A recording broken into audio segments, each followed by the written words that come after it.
Nama saya Multatu. Datang dari masa lalu. Dahulu abdi kerajaan Belanda.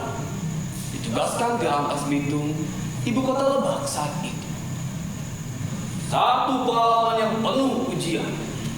Rakyat ditindas oleh bupati mereka sendiri. Para petani hanya bisa berkeringat, tidak bisa bertambah. Hak pribadi diperkosa. Demi kepentingan penjajahan, kerajaan Belanda bersekutu dengan kejahatan ini. Sia-sia saya mencegah, kalah dan tidak berdaya.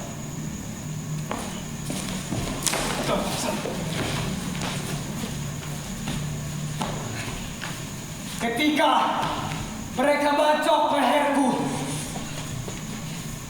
dan parang menghujam ke tubuhku berulang kali. Kemudian mereka rampas kerbauku. Aku agak heran bahwa tubuhku mengucurkan darah. Sebetulnya sebelum mereka bunuh, sudah lama aku mati.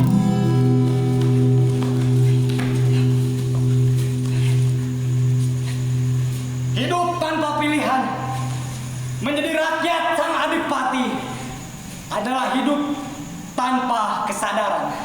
Sebab kesadaran dianggap tantangan kekuasaan.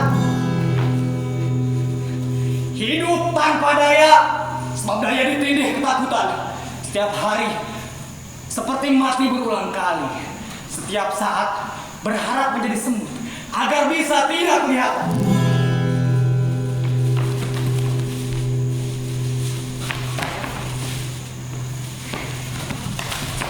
Di kali jodoh, aku menyanyi di dalam hati. Kau yang asih seperti pohon tanpa daun, mengandung duka seperti pohon tanpa akar. Saat adalah malam menanti pagi. Saja akan tanpa petunjuk dan jejak yang nyata. Tembang cintaku yang berdebu mencari kamu. Sebelum 10 tahun yang lalu, cintaku tabah lagunya menderu. Tapi kini ia jengah merayap dengan penuh rasa malu.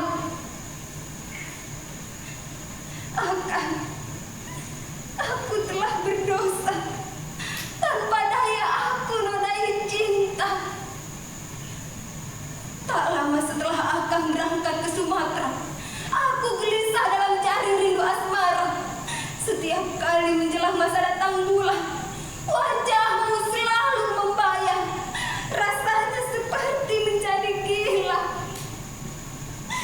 Setiap kali memuncak rasa rindu, rasa gatal menjalar ke puting-puting susu. Rasa geli yang lembut di seluruh kulit tubuh. Sungai darah di tubuhku bergolak. Aku ternganga dan bernapas lewat mulut. Bahkan alangkah berat bila jantungku berdetak jauh dari jantungku.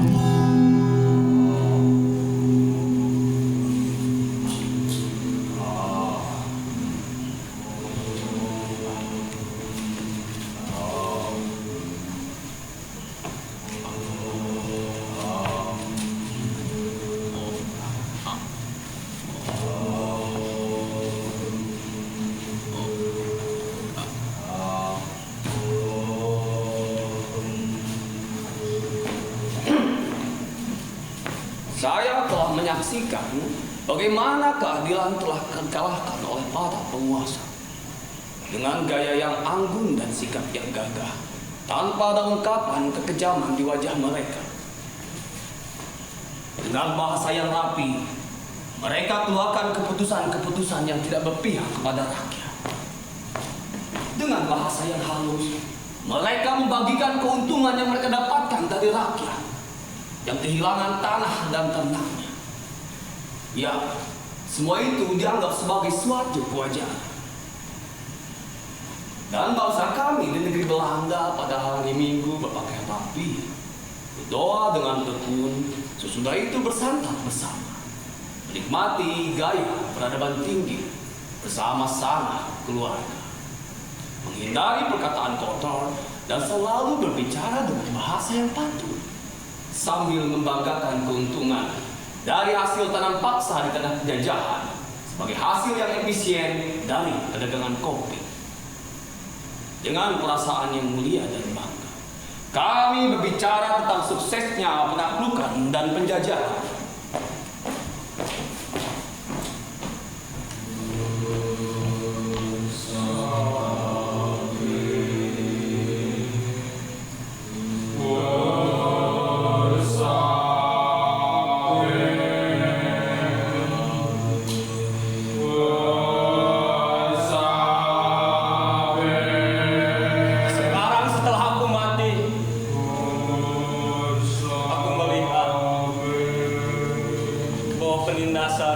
Membantu kekerasan dan sikap tidak berdaya menyuburkan ketidakadilan.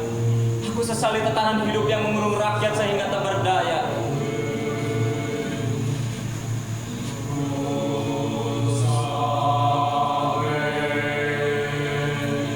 Aku tak punya tangan untuk menangkis ataupun untuk melawan karena tidak punya kata-kata.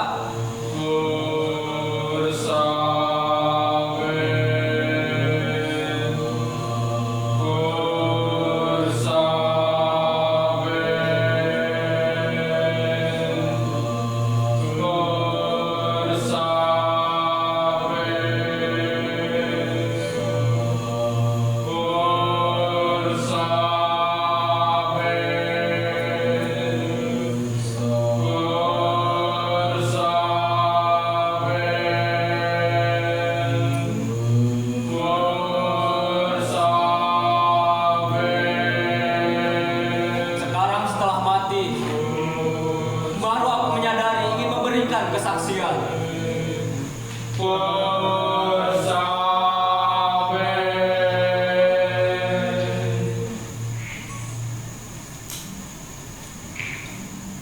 Pada suatu hari, di masa aku linglung oleh rindu kepadamu, aku kenal lelaki seperti seorang bapak di balai desa.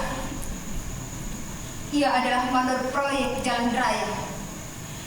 Di desa yang dirundung kemiskinan, ia menjadi harapan dan hiburan. Suka berbagi rokok, mampu memberi pekerjaan, royal dalam pergaulan, dan kata-katanya mengandung keramahan. Waktu itu, aku berjualan kue ketan, pisang rebus, dan nasi dengan sayuran.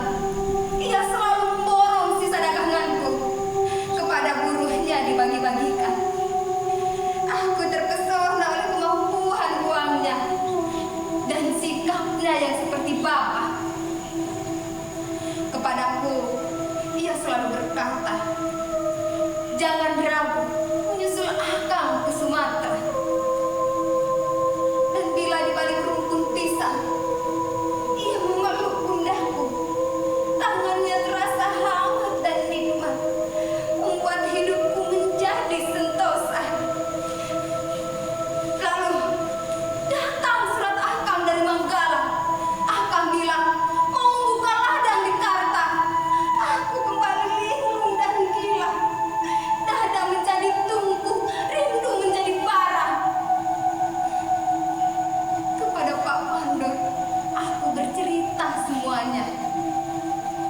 Pundakku kembali merasakan pelukannya. Di dalam kedamaian yang hangat, ia berkata, "Siapkan dirimu. Seminggu lagi, ku antar kau menyusul Saijah ke Sumatera."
Ya, begitulah.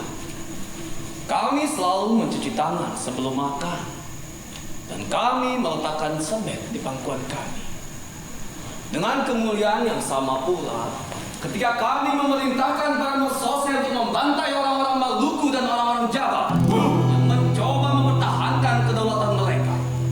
Ya, kami adalah bangsa yang tidak lupa mencuci tangan. Kita akan menjadi sangat lelah apabila menggambarkan ketidakadilan kedasaran dosa ini. Dahulu, orang Belanda juga memiliki keluh kesah yang sama apabila berbicara tentang keadaan mereka di zaman penjajahan oleh Spanyol. Mereka memberikan nama yang sangat buruk kepada Pangeran Alba yang sangat menindas. Sekarang, apakah mereka lebih baik dari pangeran yang jahat itu?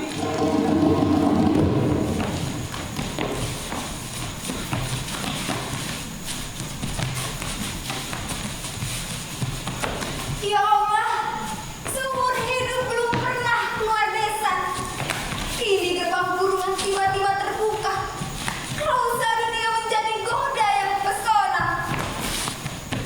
Seluruh warga desa memberi restu waktu kami berangkat ke Sumatera. Di dalam desa, ia genggam tanganku. Rasanya sirna seperti seorang miskin dan sengsara. Kami melaju ke atas surya.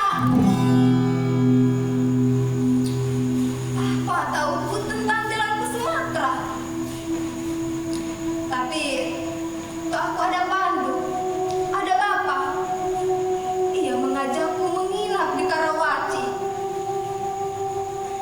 Di waktu malam, ia memberiku kain, selendang, dan baju baru. Ketika aku meluap oleh rasa gembira, lalu datang surat akang dari Manggala. Akang bilang membuka ladang di Karta. Dada menjadi tungku dan rindu menjadi parah. Seketika aku meluap oleh rasa gembira.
Gunung dan lembah tanah Jawa. Apakah kau surga atau kuburan raya? Oh, tanah Jawa. Bunda yang gunting senantiasa, ternyata para putramu tak mampu membelamu. Oh, kali yang membawa kesuburan, akhirnya samudra menampung air mata. Panen yang berlimpah setiap tahun bukanlah rezeki para petani yang menanamnya.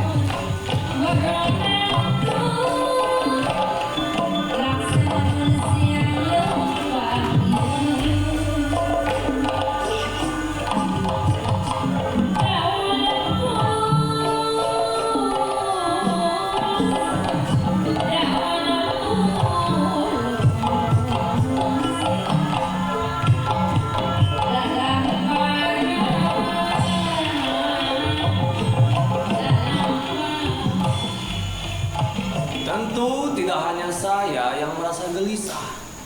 akan dawat hitam yang menodai iman kita.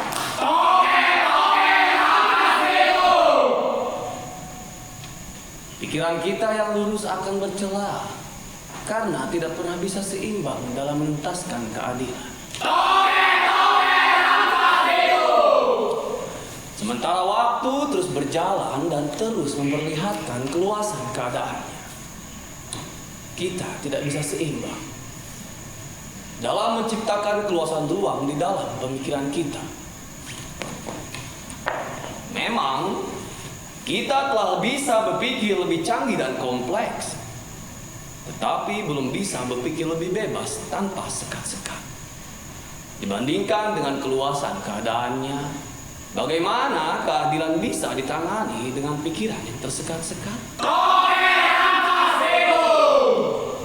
Ya, kita memang sangat lelah, tapi kita tidak boleh berhenti di sini.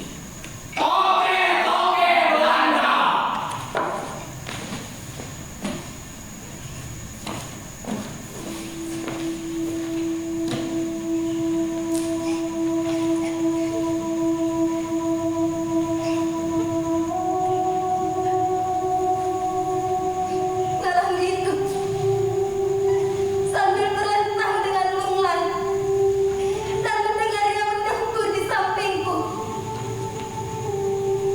aku telah bertekad untuk menyerahkan jiwa dan ragaku kepada lelaki itu.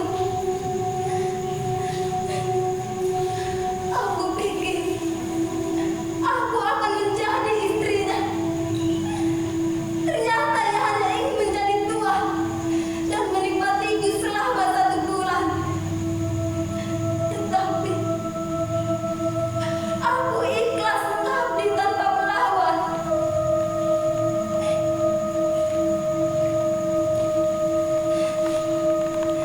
Selanjutnya, pada suatu hari, ia membawaku ke Cikupa, di mana semua orang mengenalnya. Memang benar ia mandor, tapi rupanya ia majikan pelacuran. Bagaikan tertenung, aku menikmati cinta dan derita. Aku selalu mematuhinya. Aku menjadi pelacur kesayangannya. Di antara para supir truk menjadi rebutan.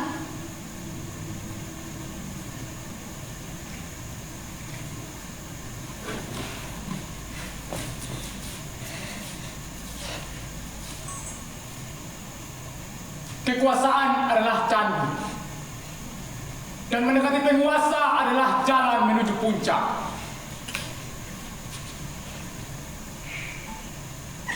Menikmati kekuasaan seperti itu lebih elit daripada menanam matahari di kebun belaka. Hei, pelacur, kemarilah!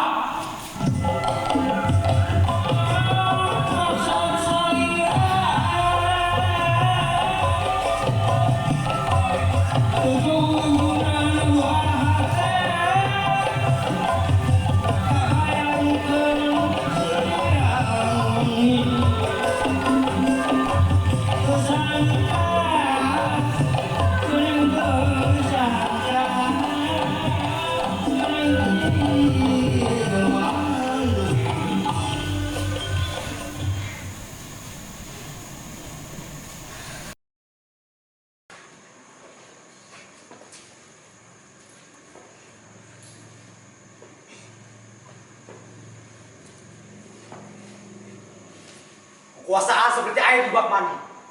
Aku basah di dalamnya. Aku basahi seluruh bagian, bercampur dengan mani dan bercampur dengan air mata. Mata air adalah kekuasaan.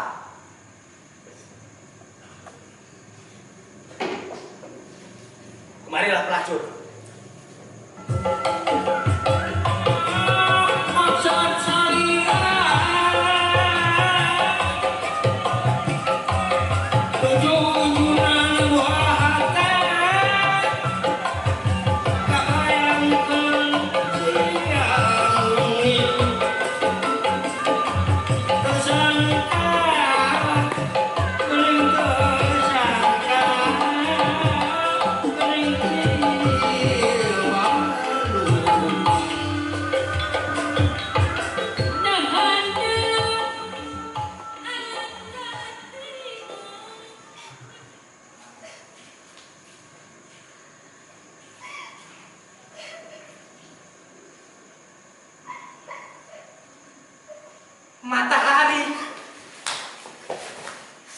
surga, hutan, laut, lokan-lokan, dan kembang. Semua bagiku adalah hasil dari perlombaan penindasan. Aku teguk madunya, nun kusembunyikan di bawah tilam. Di atasnya, kuletakkan koin-koin emas, kain sutra, dan surat tanah.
Bukankah keadaan keadilan saat ini belum lebih baik dari zaman penjajahan? Dahulu, rakyat Rangkas Bitung tidak punya hak hukum apabila berhadapan kepentingan dengan adipati lemah. Sekarang, apakah rakyat kecil sudah punya hak hukum apabila berhadapan kepentingan dengan adipati lemah masa kini? Dahulu, adipati lebah bisa lolos dari hukum. Sekarang, adipati yang kejam dan serakah, apakah sudah bisa dituntut oleh hukum? Bukankah kemerdekaan yang sempurna ialah kemerdekaan negara dan bangsa? Negara Anda sudah merdeka, tetapi apakah bangsa Anda juga sudah merdeka? Apakah bangsa tanpa hukum bisa disebut bangsa merdeka? Sementara para pemimpin dari negara maju bisa menitikan air mata apabila berbicara tentang demokratis kepada para putranya.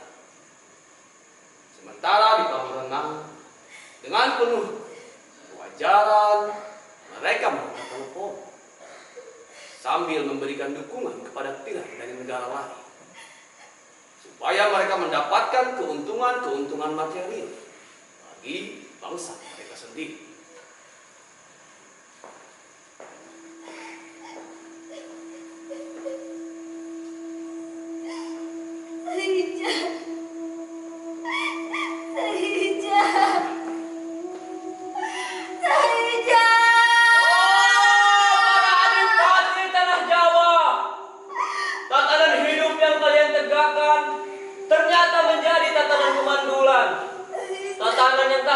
Mencerdaskan bangsa. Akhirnya kita dijajah oleh Belanda. Hidup tanpa pilihan adalah hidup penuh sesalan. Rasa putus asa menjadi bara dendam. Dendam yang tidak berdaya membusukkan kehidupan. Ya, kesaksian ini, kesaksian orang mati yang telah hilang karena ditendang ke dalam jurang. Oh ya Tuhan, saya mengatakan semua ini sambil merasakan rasa lemas yang menghinggapi seluruh tubuh saya mencoba untuk bisa berdiri, meskipun tulang-tulang rasanya telah hilang dari tubuh saya. Saya mencoba melawan rasa sia-sia. Saya melihat para pemimpin negara-negara maju memberikan bantuan ekonomi. Sebagai hasilnya, banyak rakyat yang dari negara berkembang kehilangan tanah mereka. Supaya orang kaya bisa main golf. Atau supaya ada bendungan yang bisa memberikan aliran listrik kepada industri yang bermodal asing. Ya Tuhan, saya melihat rakyat yang malang itu hanya mendapatkan ganti rugi dari 1 meter persegi tanah mereka dengan harga 1 pak sigaret bikinan Amerika. Saja.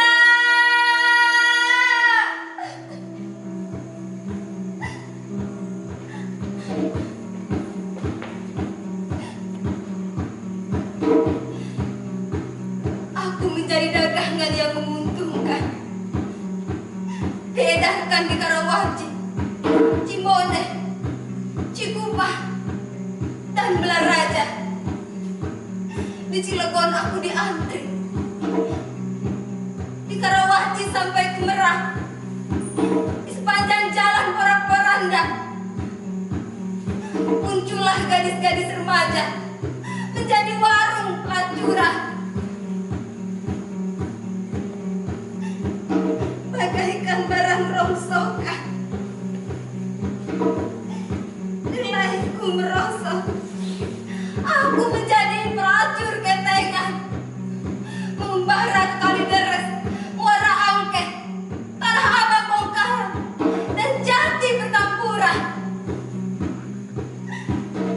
Bagaikan makhluk setengah bangkai, aku terlindung di tempat-tempat ini yang sudah sah menjadi gua-gua sampah. Aku bercampur bersama mereka, cendawan-cendawan kehidupan, menghibur para lelaki kumuh yang pura-pura lupa kemiskinan.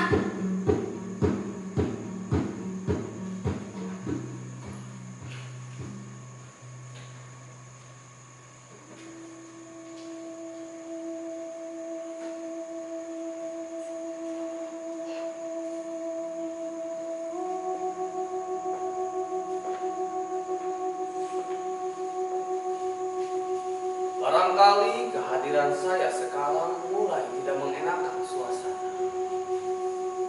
Keadaan ini belum pernah saya alami. Apakah orang seperti saya harus dilanda oleh sejarah? Sementara sejarah selalu melahirkan masalah ketidakadilan. Tapi ia juga selalu melahirkan orang seperti saya. Menyadari hal ini, saya tidak lagi merasa sia-sia atau tidak sia-sia.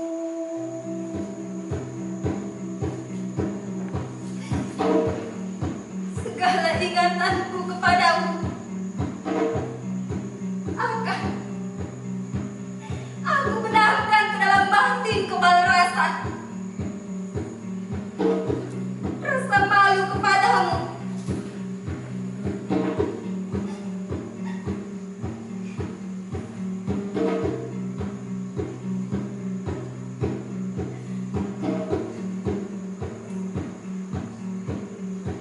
Raja singa demi raja singa aku kalahkan. Sampai pada suatu hari aku merasa demam tinggi. Tubuhku serasa tanpa tulang.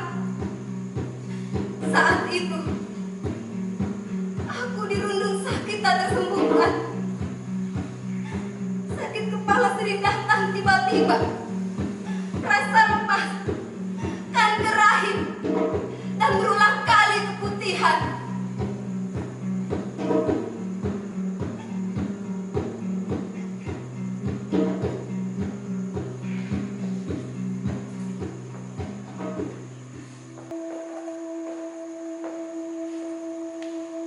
Tuan-tuan para penguasa dunia, kita sama-sama telah memahami sejarah. Senang atau tidak senang, ternyata tuan-tuan tidak bisa meniadakan saya. Saya Muntatu. Saya bukanlah buku yang bisa dibakar atau dilarang. Juga bukan benteng yang bisa dihancur-hancurkan. Saya Multa, sebagian dari nurani tuan-tuan sendiri. Oleh karena itu, saya tidak bisa disamaratakan dengan tanah.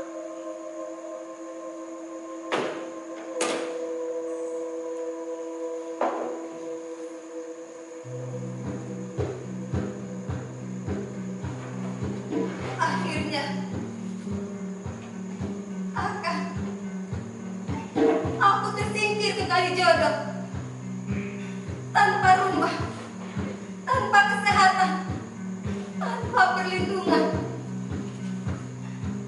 Kini, ronggok tepi jalan raya ini, sambil mengharap kiblat arah desa kita. Aku mengambang di udara yang gelap gulita. Seakan aku mabuk dan mati rasa. Jasadku tak berdaya, dunia lenyap. Segala macam peristiwa berlalu. Namun tanpa aku duga, di dalam senyap muncullah wajahmu. Ada terasa kehangatan di jidatku. Kepada bayangan wajahmu, aku tembakkan kawih asli yang berdebu. Dengan mulutku yang kaku, bisu, biru, dan terengah-engah.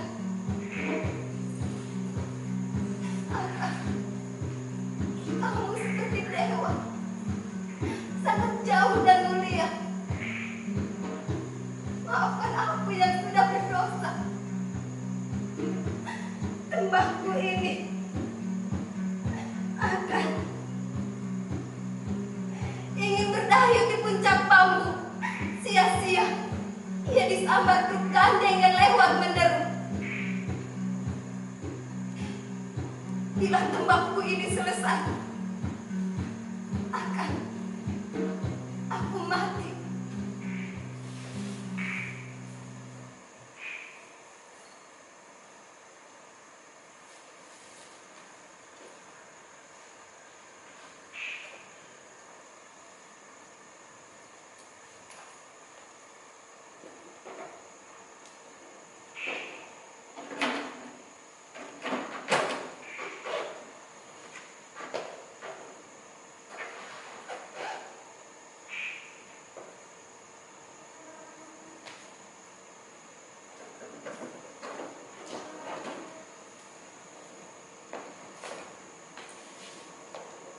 Tuan-tuan para penguasa dunia, apabila ada keadaan yang celaka, apakah perlu ditambah celaka lagi? Inilah pertanyaan tentang sejarah kepada Anda-Anda semua. Tuan-tuan dan nyonya-nyonya yang hadir di sini.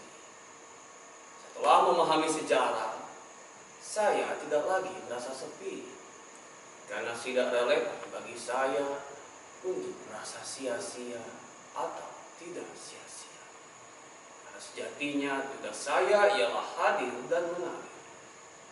Tuan-tuan dan nyonya-nyonya, terima kasih.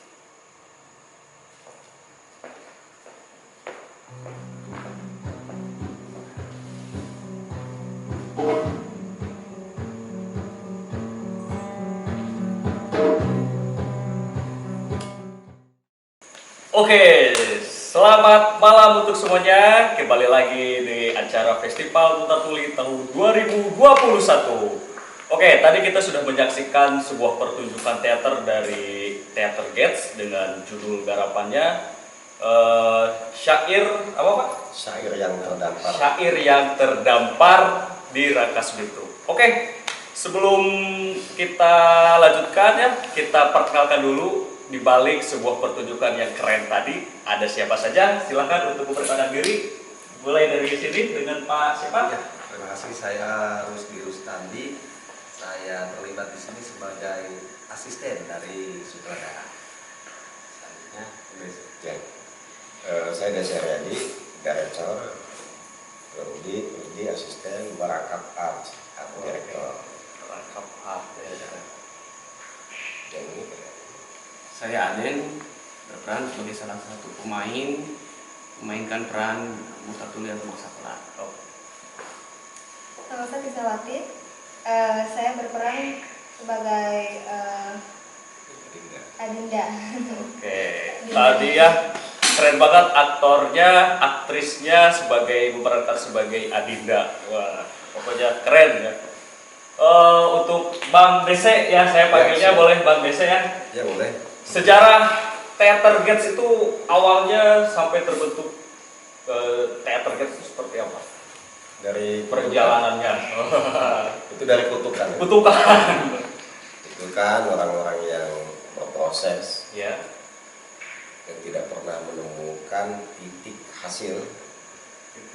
Jadi selalu berkreativitas. Kemudian kami membentuk sebuah wadah di kampus STKIP Setiabudi ya. Ya. Rangkas Bitung diinisiasi oleh para budayawan, yaitu mahasiswa, pengamen, anak-anak KPJ jalanan, pekerja, guru honor, guru PNS, ada juga kawan-kawan yang terlibat dari tokoh-tokoh perfilman gitu ya, juga membentuk Theater Gates ini di kampus STKIP Setiabudi. Oke, sekarang itu tadi kita sudah menceritakan sejarahnya.